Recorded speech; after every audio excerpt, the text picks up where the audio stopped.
तीन क्रम है शिव महापुराण के। शिव महापुराण की कथा तीन बातों को मार्गदर्शन करती है। पहला, शिव को एक लोटा जल चढ़ाओ, बन सके शिव की पूजन करो, साधना करो। कई लोग कहते हैं कि हम अगर घर में शंकर जी का शिवलिंग लाकर रख लेंगे तो हम अगर बाहर गए, शिवलिंग घर में रह गया, कोई पूजन करे ना करे तो उसका दोष लगेगा। शिव महापुराण ने स्पष्ट कह दिया, घर के अंदर अगर आपने शिवलिंग लाकर रखा है, कोई शिवलिंग तुम्हारे घर के अंदर रखा है, तुम 2 महीना, 4 महीना, 6 महीना कहीं बाहर भी चले गए, 15 दिन भी चले गए, तुमने शिव जी पे जल नहीं भी चढ़ाया, तुमने शंकर जी की पूजन नहीं भी करी, अगर एक चावल का दाना या एक बेलपत्र शंकर के शिवलिंग पर चढ़ाकर तुम चले जाते हो, भले 8 दिन में आओ, 15 दिन में आओ, 20 दिन में आओ, 1 महीने में आओ, 6 महीने में आओ, तो भी तुमको कोई दोष नहीं लगता। शिव करुणा ही करते हैं और तुम्हारे घर की रक्षा ही करते हैं।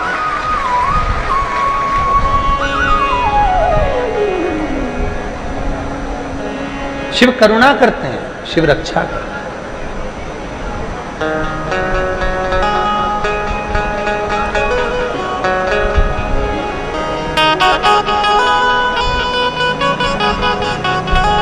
हम अगर शंकर जी पे जल नहीं चढ़ा पाए 15 दिन 20 दिन, कई माताएं कहती हैं कि हमारा रजो धर्म आ जाता है, रजस्वला हो जाती हैं, हम 8-10 दिन काम नहीं कर पाती हैं, 4-6 दिन तक, तो शिव जी दोष तो नहीं देंगे? नहीं। आप जल चढ़ाए तो भी, ना चढ़ाए तो भी, वो शिव है। पिता कभी अपने बच्चों को अपशब्द नहीं कहता, और मान लो गुस्से में आकर अपशब्द कह भी देता है तो पिता अंदर से उसको बद्दुआ नहीं देता, वो दुआ ही देता है कि जैसा भी है मेरा।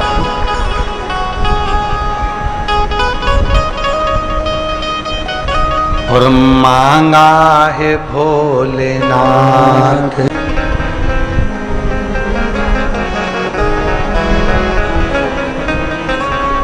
भगवान शंकर तुम्हारी जाति नहीं देखेगा, ब्राह्मण हो, क्षत्रिय हो, वैश्य हो, शूद्र हो। शिव जी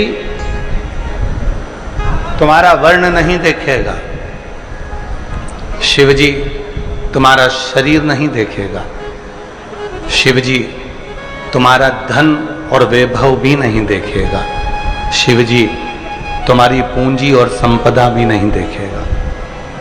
शिव अगर कुछ देखेगा तो निर्मल मन सो मोहि पावा, और मोहि छल छिद्र कपट ना भावा। केवल तुम्हारा हृदय मन, केवल मन ही देखेगा, केवल मन।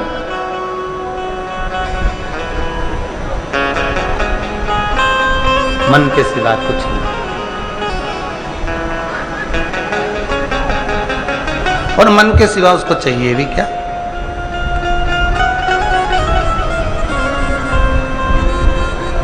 शिव महापुराण की कथा कहती है, एक लोटा जल, आवाज नहीं आई, जम के बोलो, एक लोटा जल, बोल बम का नारा है, श्री शिवाय। शिव महापुराण में ये नहीं कहा कि एक लोटा जल की जगह ये नहीं कहा कि तुमको 1 लीटर दूध चढ़ाना पड़ेगा, 5 लीटर दूध चढ़ाना पड़ेगा, 1 किलो दही चढ़ाना पड़ेगा, 25 किलो शक्कर चढ़ाना पड़ेगी, तुमको ये चढ़ाना, ना ना ना। जब तुम्हारी दुख की घड़ी आए बस दौड़ पड़ो, 1 लोटा जल भरा, शिव के मंदिर में पहुंच गए, शिवालय में पहुंच गए। शंकर का मंदिर पास में नहीं है तो अपने घर में जो शंकर जी का शिवलिंग है उस पर जल चढ़ा दिया, बस इतना करा और आनंद, सुख में।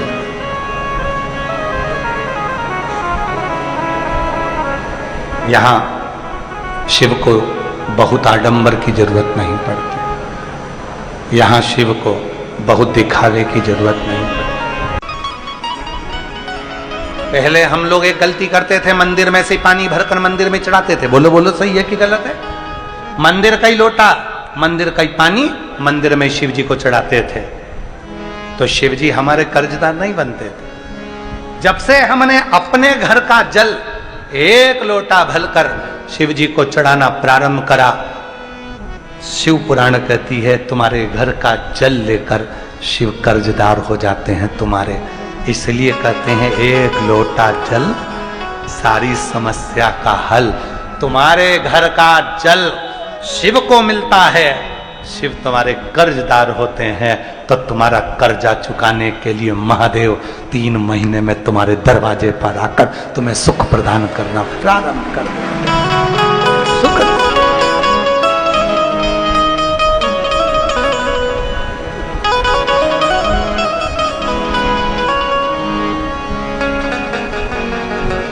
उसका स्मरण रहे, उसकी वो जब दुख आया तब वही आया, तो शिव क्यों ना मिले।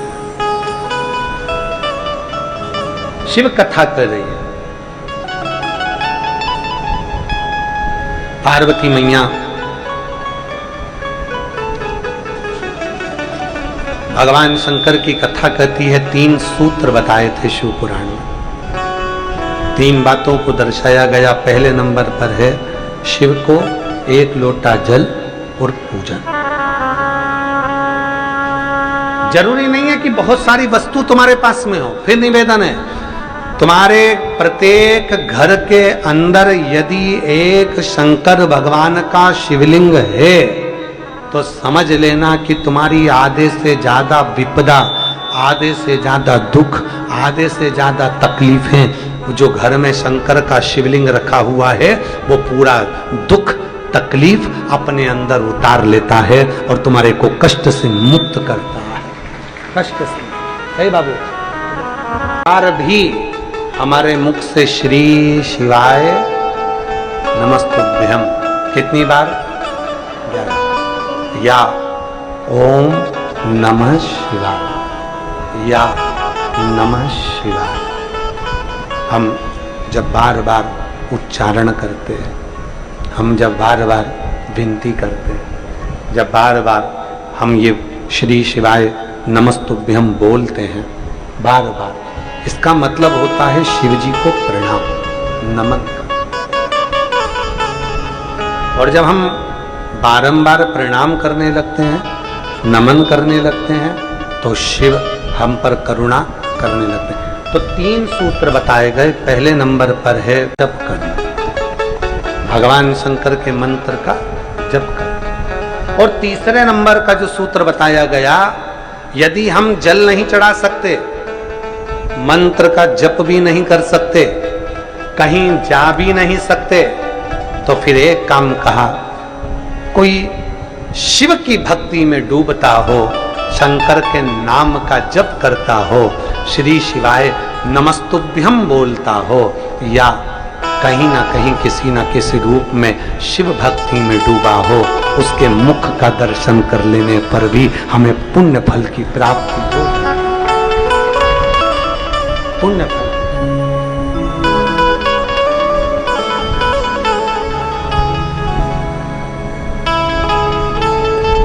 केवल मुख का दर्शन, केवल मुख,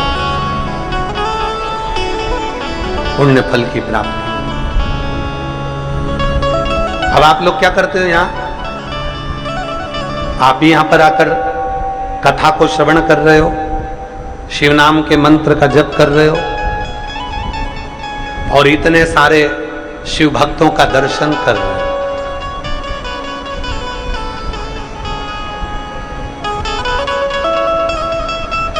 कुछ फल अपनी जिंदगी में तो आएगा।